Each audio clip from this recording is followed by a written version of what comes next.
네, 굿모닝 인포맥스 함께하고 계십니다. 한 주간의 경제 이야기 정리해 보도록 하겠습니다. 이코노미스트 김한진 박사 나와 계세요. 박사님 안녕하세요. 네, 안녕하세요. 네, 비교적 긴 연휴가 우리는 있었기 때문에 네. 이번 한 주가 좀 빨리 갔던 것 같은데 시작은 그래도 숨가쁘게 돌아갔습니다. 이번 한 주 가장 좀 중요하게 보신 부분은 뭐가 있을까요? 아무래도 좀 합의가 영국과 이뤄졌다 간밤에. 그런 네, 건가요? 간밤 네. 뉴스가 뭐 조금 처음으로 네. 공식적인 협상 타결이기 때문에 의미가 있는 것 같고요.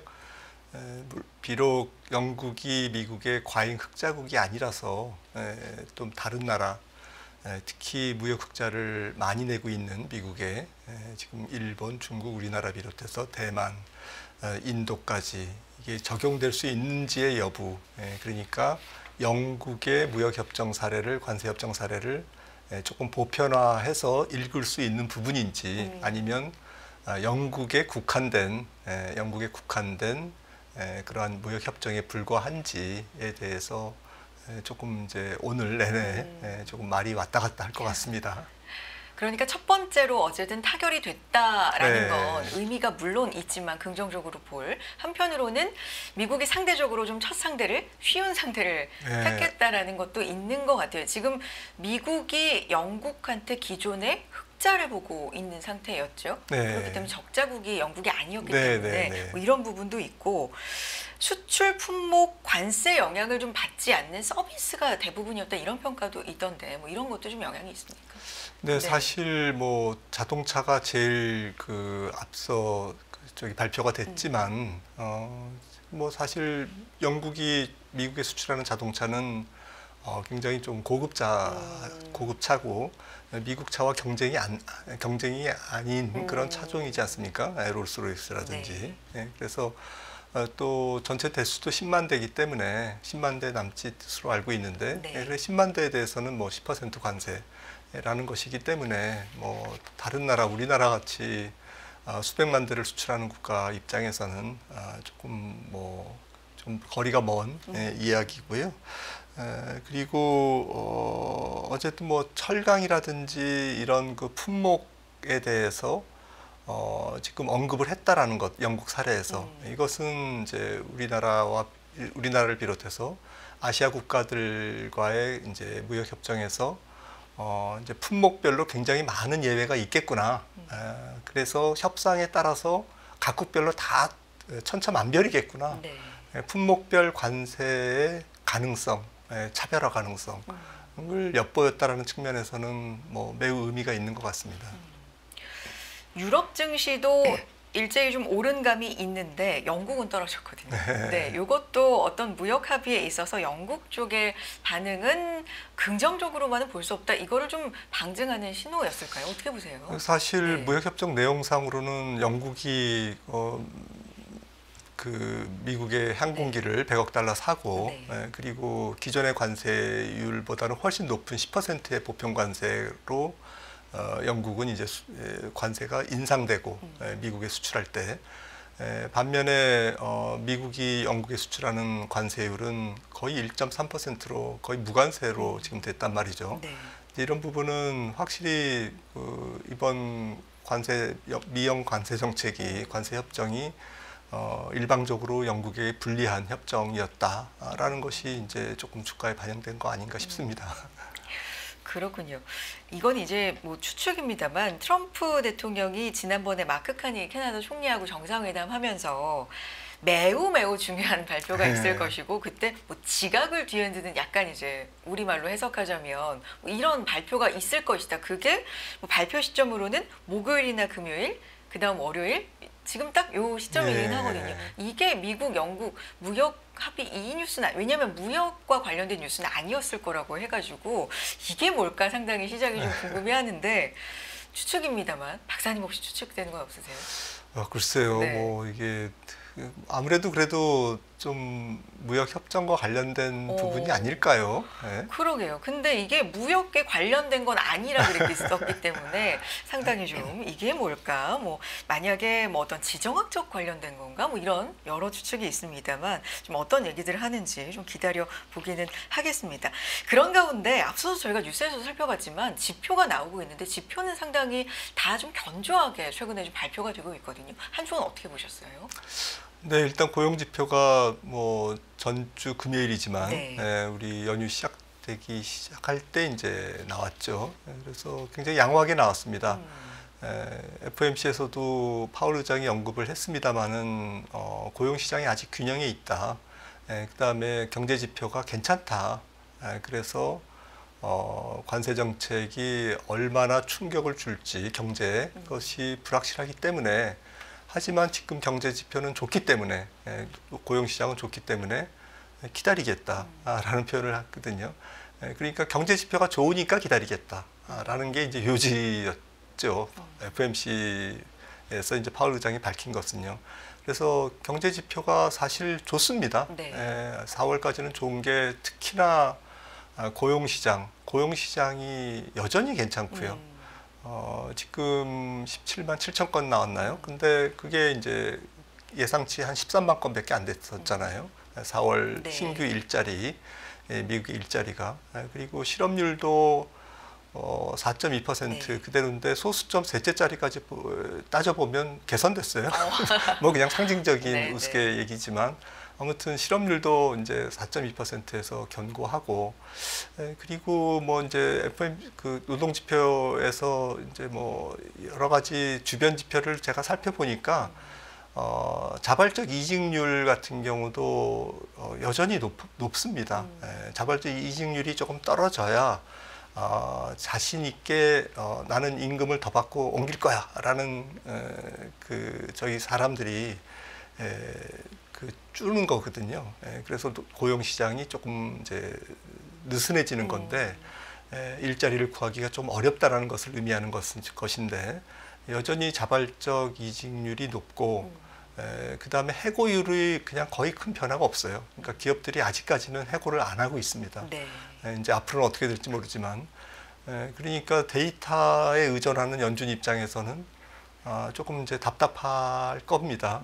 그래서 전체적으로 지금 들어오는 경제 지표는 뭐 지금 FOMC에서 파월 의장이 요약을 했듯이 경제는 앞으로는 좀 나빠질 거야. 지금 굉장히 좋은데 조금씩은 실업률이 올라갈 거야. 그리고 인플레이션도 올라갈 거야. 그 둘을 합치면 지금 분명히 스태그플레이션 환경이 조성되고 있는 것은 맞거든요. 조성되고 있는 것은 맞는데 이 스태그플레이션적인 그런 미국의 경제 환경이 나빠지는 경제 환경이 어느 정도인지에 대해서 아직은 조금 기다리겠다. FOMC에서 기다리겠다는 표현을 굉장히 많이 그러니까요. 하셨어요. 네. 기다리겠다.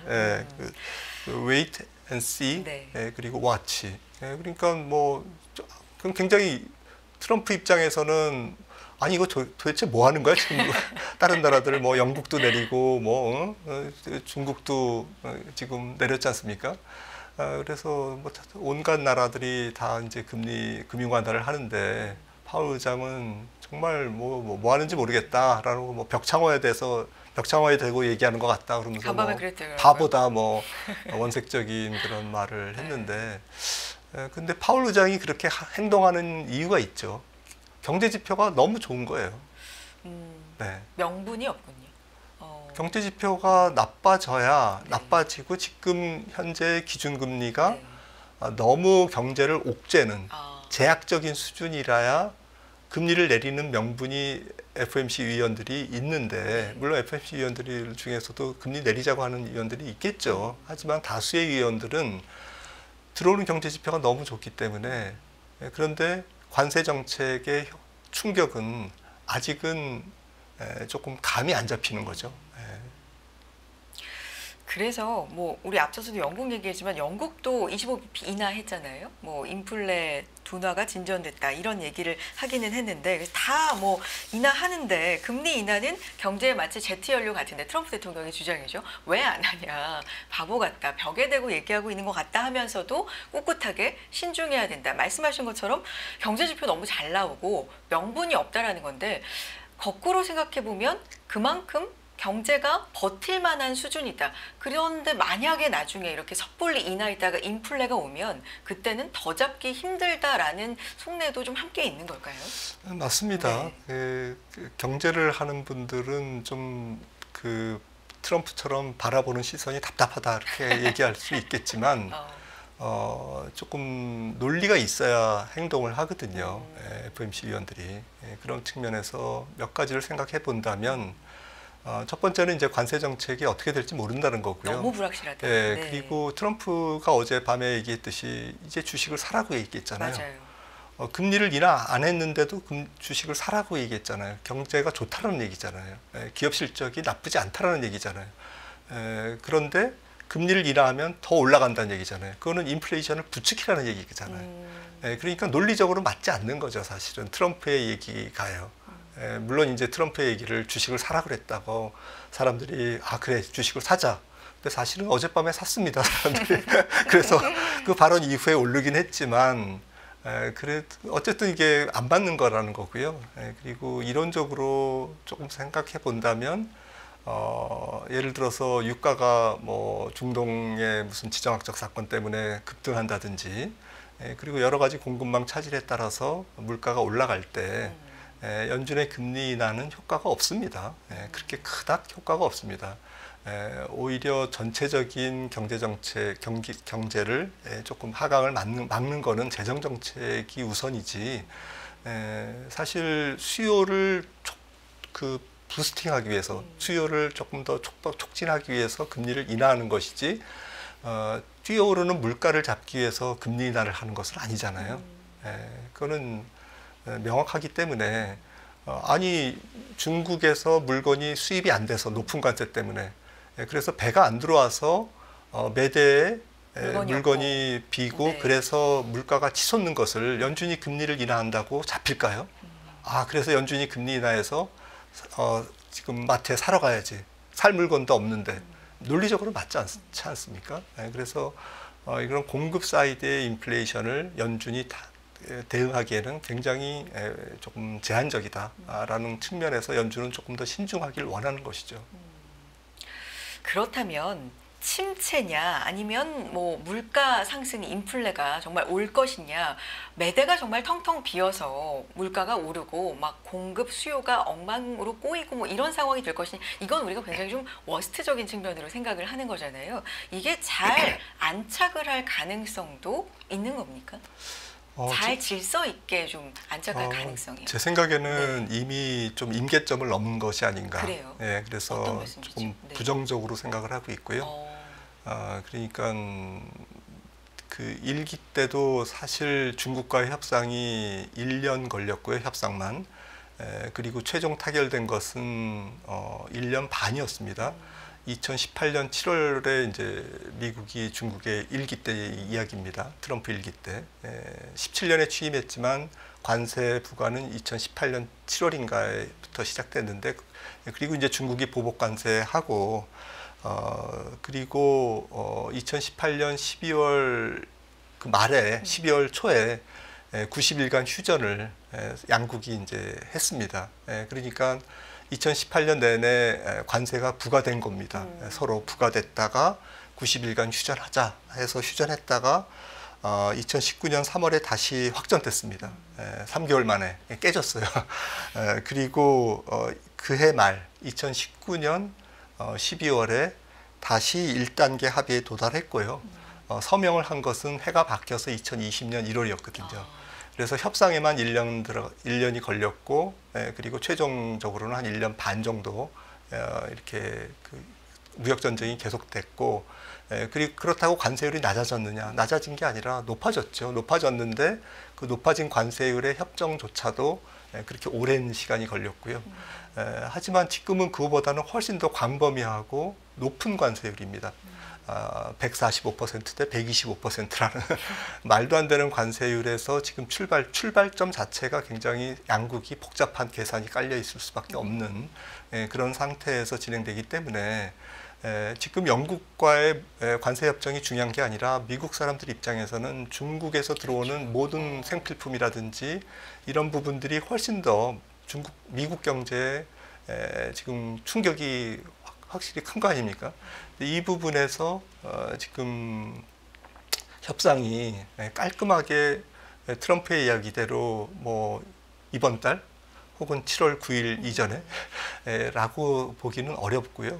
아마 바라건대는 7월 초까지 프레임워크가 이제 협상의 테이블이 스케줄이 서로 이제 마련되는 그런 정도의 합의일 것 같고요. 트럼프도 그렇게 얘기했습니다. 이제부터는 이제 질서가 잡힐 거다. 그런 의미가 이제 프레임워크가 이제 잡혀지는 단계다라는 것을 5, 6월이 이제 그런 기간임을 이제 얘기한 거고요. 그런 측면에서 하반기에 미국의 실질적인 평균 관세율이 얼마일 거냐라고 생각한다면 제 생각에는 지금 25%거든요. 이게 계속되면. 그런데 아주 낙관적으로 봐도 15% 이상일 겁니다. 지금 트럼프가 들어오기 전에 3조 3천억 달러에 대한 미국 수입품에 대한 평균 관세율은 2, 3%에 불과했는데 지금 25%를 때렸고요. 평균적으로. 그리고 내려오더라도 한 15% 정도라고 한다면 그게 이제 미국 경제 하반기에 미국 경제 혹은 기업 실적에 어떤 영향을 줄 거냐라는 것인데요. 그게 이제 핵심인 거죠. 그런 측면에서 볼 때는 미국 경제는 하반기에 경기 침체는 피할 수 없다라는 결론이 나오고요. 네. 아무리 빨리 진행돼도 분기 성장률 제로 내지는 뭐 0%대 성장은 뭐 불가피하다라는 것이고요. 그나마 마이너스 성장으로 안 가는 것이 다행일 정도의 그런 상황일 거고, 물가는 일시적이라고 하지만, 관세로 인한 물가 상승은 일시적이라고 하지만 저는 왜 일시적일까? 일시적으로 높아지는 것이지 지속적으로 높아지는 게 아니고, 근데 일시적으로 높아지는 그 물가가 한 0.5% 높아지는 게 아니라 2, 3%포인트 높아지는 거죠. 지금 미국의 소비자 물가가 2.5, 2.7 네. 정도인데 이게 한 4% 정도로 일시적으로 높아지는 겁니다. 그러면 하반기 미국 경제는 제로 성장에 4%에 가까운 혹은 넘는 소비자 물가 상승률, 스태그플레이션이잖아요. 짧은 스태그플레이션을 지나서 아마 내년 상반기까지 디플레이션으로 갈 겁니다. 경기 침체, 물가가 비싸니까 사람들이 못 사는 거죠. 물건이 없어서 못 사고 비싸서 못 사고. 지금 포드가 멕시코에서 생산되는 자동차가 지금 4.9% 지금 얼마 올랐다고 그러죠? 2,000달러인가? 앞으로 가격이 올라갈 것이다. 자동차. 네. 어제 그런 뉴스를 로이터를 통해서 얘기를 했고요. 지금 맨하임 중고차 가격이 4월이 4.9% 올랐습니다. YY로. 그러니까 이미 시작됐습니다. 인플레이션이. 그래서 트럼프가 어떻게 주워 담을지는 모르겠지만 제 생각에는 이거를 시장은 관세 협정이라는 불확실성의 해소에만 집중할 것이 아니고 그것이 몰고 올 불가피한 2차 충격, 경제적 실물 경제에 대한 충격, 물가에 대한 부담, 이런 것들을 과연 피할 수 없을 것이다라는 쪽으로 우리가 해석을 한다면 결코 시장은 그렇게 편안한 시장은 아닐 것 같습니다. 그렇다면 지금 지표는 잘 나오고 있는 것 같은데 사실 왜 이렇게 박사님처럼 이코노미스트 분들은 미국 쪽에서 뭐 들려오는 얘기도 그렇고요. 굉장히 이제 세심한 것까지 보시면서 이거 위험한 상태야. 안 좋아질 거야 라는 얘기들이 많으니까 왜 이렇게 온도차가 나는 거지라는 의문이 상당히 많았는데 불가피한 상태다라고 보는 의견들이 좀 있는 거군요. 침체는 불가피하다. 네. 그리고 이건 시장의 영향이 분명히 좀 충격적인 방향으로 있을 것이다. 네, 그렇죠. 이렇게 보는 게 맞습니까? 네, 일단 뭐 매크로는 몰라도 네. 기업 실적은 지금 월가 예상보다는 계속 내려가지 않을까라고 생각을 하고 있고요. 원래는 S&P 500 기업들의 EPS 추정치가 올해 한 $270, $265 정도로 작년 대비 그래도 한 10% 이상 높은 걸로 추정이 됐었는데 이게 계속 낮아지고 있고 또 관세 전쟁이 이제 불이 붙으면서 굉장히 낮아지고 있습니다, 현재. 그래서 잘해야 이제 작년 정도 수준이지 않을까. 그러니까 이제 EPS 기준으로 제로 성장 내지는 잘못하면 이제 역성장 이 상태에서 이제 시장은 싸워야 되는 것이죠. 그 인형 장난감 얘기도 좀 있더라고요. 이제 관련된 하나의 예 중에 하나인데 미국에서 뭐 애들이 인형이 왜 트럼프 대통령이 어린이들 인형이 왜 30개 필요하냐 가격이 그렇게 올라가면 왜냐하면 미국에서 대부분의 장난감 생산을 중국에서 해서 이제 들여오는데 이제 가격이 오르다 보니까 30개 받지 말고 그럼 2개만 인형 있어도 되는 거 아니냐 이런 얘기를 이제 했다고 하는데 이거 듣고 상당히 좀 의아하긴 했거든요. 그러니까 가격 인상은 가격에 그 전가되는 건 불가피하다라는 걸 미국 정부도 알고 있는 거잖아요. 그럼 어떤 그림으로 이 경제를 꾸려가는 걸 좀 생각하고 있을까? 이 부분이 상당히 궁금해져요. 왜냐하면 어떤 정부가 인플레를 좋아하겠습니까? 물가가 막 올라가는 걸 좋아하겠어요. 미국도 그걸 알고 있을 텐데 어떤 그림으로 이걸 차곡차곡 해 나가려고 방향으로 좀 생각하고 있는 걸까요? 글쎄요, 뭐 소비자들이 그냥 고통을 감내해라, 소비를 하지 마라. 인형 30개 살고 2개만 사라. 2개만 사라. 그건 뭐 말도 안 되는 이야기겠죠. 제가 알고 있는 미국인들은 소비를 할 수 있는데 못하면은 정말 그거는 아마 못 참을 겁니다. 소비라는 게 일정 수준 올라가면 굉장히 이제 고착화되는 게 있잖아요. 이걸 일정 수준 올라간 걸 줄이는 건 상당히 좀 어렵다라는 건데 그거를 뭐 대폭 줄여라 지금 이런 얘기를 뭐 농담인지 모르겠습니다만 이런 얘기를 하고 있는 게 좀 논리적으로 이해가 안 돼서 여쭤보는 거예요. 어떤 그림을 그리고 있을까? 뭐 저도 알고 싶습니다. 제가 알 리가 없죠. 그분의 그 원대한 또 큰 그림을. 하지만 뭐 지금 보도되고 알려진 바에 의하면 트럼프는 궁극적으로 이런 그 고통을 좀 감내하면서 대규모의 관세 수입을 이제 일단 10%의 보편 관세만 해도 3천억 달러 아닙니까? 그렇죠. 3조 3천억 달러의 수입품에 대해서 일단 10%는 기본이니까 이 보편 관세는 나머지 이제 상호 관세와 품목 관세 가지고 이제 주물떡 하는 거고. 그러니까 일단은 3천억 달러 이상의 관세 수입이 확보된 거죠. 적지 않은 그 돈이죠. 이게 이제 돈이다라는 거고요. 하지만 이제 우리 디테일로 들어가면 이제 쉽지 않다라는 거고요. 수입업자들이 관세를 낼 수가 없기 때문에 파산한다든지. 미국 지금 실제로 수입업체들은 정말 현금이 없어서 관세를 못 내고 현금으로 내야 됩니다. 이게 돌고 돌아서 결국에는 미국의 국민들에게 돌아가겠지만 그것이 그 큰 미국 경제가 30조 20달러의 GDP 규모의 미국 경제가 그렇게 아주 쉽게 돌아가는 것은 아니잖아요. 디테일로 우리가 들어가 보면. 그렇죠. 그래서 트럼프의 큰 그림은 맞을지 모르지만 관세 수입이라든지 또 제조업 르네상스라든지 또 중국에 대한 견제 또 기술 굴기를 지금 도모하는 중국을 조금 누르는 거라든지 이런 것들이 이런 정책이 전반적으로 트럼프 4년 재임 기간 동안 효과를 낼 수는 있을 것 같아요. 일부. 하지만 모든 경제 정책은 그 반대 측면에 이제 부작용이 또 있는 거 아닙니까? 미국도 이제 많은 고통을 감내해야 되는데 이것이 이제 조금 역사적으로 우리가 참고할 만한 그런 사례가 없기 때문에 1930년도에 30%의 관세율을 20%의 관세율을 우리가 경험을 역사적으로는 알지만 그때는 세계 경제가 폐쇄돼 있고 그렇죠. 공급망이 지금처럼 촘촘하게 이어진 그런 세계 경제가 아니었지 않습니까? 거의 지금 생각하면은 거의 원시 시대 같은 글로벌화 되지 않은 경제 체제였고 지금은 이제 완전히 경제 체제가 국제화된 상태에서의 관세율이기 때문에 이게 가늠이 좀 안 되는 것이 있죠. 그러니까 뭐 모든 30년대, 사람들이. 20년대 예를 들기는 하지만 네. 그때와는 환경이 많이 달라졌기 때문에 어떻게 보면 처음 맞닥뜨리는 많이 달라진 네. 것뿐만 아니라 아예 다른 세상이지 않겠습니까? 예, 아. 완전히 다른 세상이겠죠. 네. 우리나라가 미국에 수출하고 이런 시대가 아니었고 미국에 공장을 짓는다 다른 나라의 기업들이 그렇죠. 그런 시대가 아니었지 네. 않습니까? 그냥 아예 뭐 다른 세계. 농산물이나 철강석이나 시루프 네. 다루고 이제 그런 정도였겠죠. 알겠습니다.